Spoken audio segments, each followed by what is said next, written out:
જ્યારે એક તરફ રાજ્યના ખેડૂતો પોતાના ઉત્પાદનના પોષણક્ષમ ભાવો ન મળવાની અને ખેતીની ખોટનો વ્યવસાય બની ગઈ હોવાની ફરિયાદો કરી રહ્યા છે, ત્યારે આ વાતથી બિલકુલ વિપરીત ચિત્ર સાબરકાંઠાના આદિવાસી ખેડૂતો રજૂ કરી રહ્યા છે।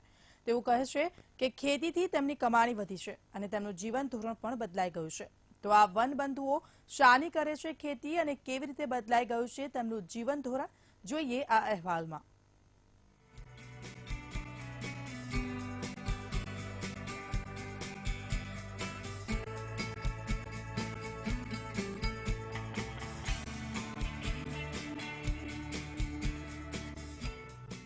આ છે સાબરકાંઠા જિલ્લાનો ખેડબ્રહ્મા, પોશીના અને વિજયનગર તાલુકાનો આદિવાસી વિસ્તાર।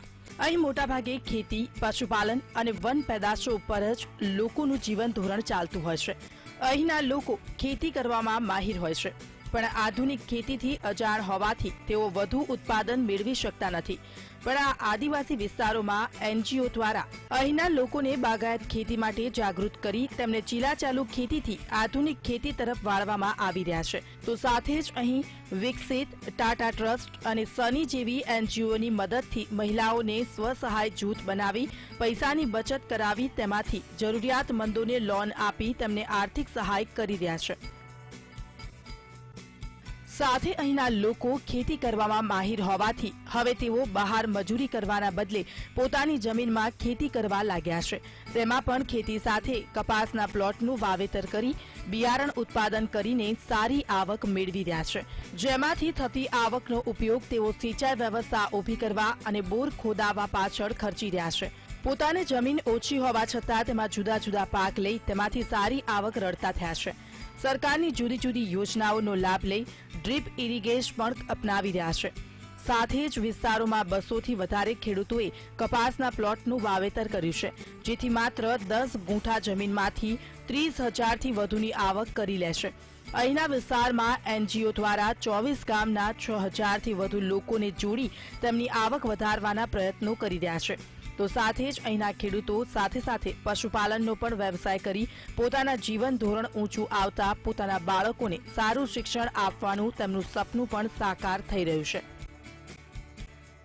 મજૂરી અમાર સરભર જે મજૂરી કરીએ એ સરભરાઈ થઈ રહેશે ને જે બિયારણ નીકળવાનું છે એ અમાર ચોખ્ખું નફાકારક વસ્તુ છે ને એ આવક વધવાથી અમારો બાળકો જે ગામની અંદર શાળામાં ભણતો પૂરતી નોલેજ નહોતું મળતું, પણ એ પૈસા આવક જ્યાદા મળવાથી અમે બહારની શાળાઓમાં છોકરોને મોકલી શકાશે ને અભ્યાસ સારો બી મેળવી ને સારી નોકરી મળે એ દિશા ઉપરનું કામ પણ કરી રહ્યા છીએ।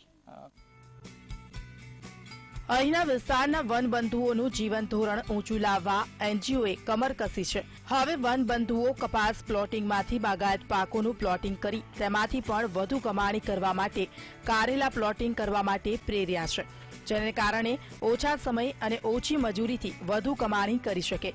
કારેલા પ્લોટિંગની ખેતી ઓછા સમયની ખેતી હોવાથી કારેલા કાઢી તેમાં બીજો પાક લઈ શકાય અને તેની આવક પણ વધે। તો સાથે જ જિલ્લા બાગાયત ખાતા દ્વારા કારેલાનો પ્લોટ કરવા 10 ગુંઠા દીઠ 12,000 રૂપિયા મજૂરી અને મંડપ માટે સહાય રૂપે સબસિડી આપવામાં આવે છે, જેથી ખેડૂતોને વાવણી કે મજૂરીનો ખર્ચ થતો નથી। તો સાથે જ સૂક્ષ્મ પિયત માટે પાણીના ટાંકા બનાવવા માટે પણ બાગાયત ખાતે આર્થિક સહાય આપી છે અને નવા વર્ષથી બાગાયત ખાતા દ્વારા વધુમાં વધુ અહીંના પરિવારોને બાગાયત ખેતી તરફ વાળી ટામેટા, મરચા, વાલોડ, કારેલા અને દૂધી જેવા પાકોના પ્લોટિંગ કરે તેવા પ્રયત્નો હાથ ધરાયા છે। આની અંદર હેતુ એવો હતો કે નાના જે ખેડૂતો છે એમની આવક બમણી કરવા માટે એમની એટલા જ સમય દરમિયાન એ વધુમાં વધુ સિઝન અને વધુમાં વધુ પાક લઈ શકે એ હેતુસર અમે આ પ્રોજેક્ટ લાગુ કર્યો હતો, જેની અંદર એક લોકલ એનજીઓ છે એના ખેડૂત સમૂહને સિલેક્ટ કરીને એમના લાભાર્થી પસંદ કર્યા હતા અને જે આ પ્રથમ વર્ષ હતું અમારું અને એનું સફળ થતાં હવે આવતા વર્ષે વધુમાં વધુ ખેડૂત આ પ્રોજેક્ટ સાથે જોડાય એવી આશા રાખીએ છીએ। છેલ્લા 4 વર્ષથી એનજીઓ અને સરકારની સહાયની મદદથી અહીંના ખેડૂતોની આવક બમણી થઈ છે, જેને કારણે વનબંધુઓ તેમના બાળકોને મજૂરીમાં ન જોતરાતા શિક્ષણ તરફ વળ્યા છે।